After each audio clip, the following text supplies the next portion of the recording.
Jackie சானோடைய பயங்கரமான ஃபேனா இருந்தீங்க அப்படின்னு சொன்னா இந்த படத்தை நீங்க கண்டிப்பா மிஸ் பண்ணவே கூடாது. Shadows age.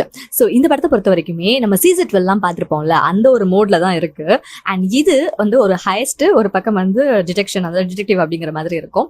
ஸோ இதுல நம்ம ஜாக்கி சான் யூஸ்வலா வந்து கமல்ஹாசன் இங்க பண்ற மாதிரி நிறைய வந்து டெக்னாலஜிக்கலா என்னென்ன இம்ப்ரூவ்மெண்ட்லாம் காட்டுவாரோ அதெல்லாம் வந்து நம்மளுக்கு மூவிஸ்ல முன்னாடியே காட்டுற மாதிரியான ஒரு ஹீரோ.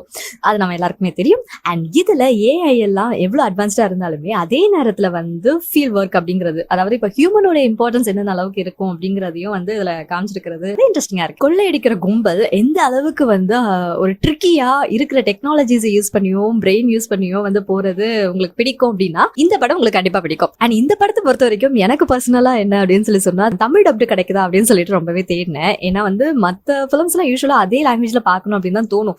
பட் என்னவோ ஜாக்கி சான் மட்டும் சின்ன வயசுல இருந்தே நம்ம வந்து ஒரு வாய்ஸ்ல, தமிழ் வாய்ஸ்ல கேட்டனால அந்த வாய்ஸ் தான் ஜாக்கி சானோட வாய்ஸ் மாதிரி நம்மளுக்கு லேட் ஆகும்ல. சோ அதனால தேடி பார்த்தேன், எனக்கு கிடைக்கல. பட் உங்களுக்கு தமிழ் அப்படி கிடைச்சிச்சு அப்படின்னு சொன்னா எனக்கு சொல்லுங்க.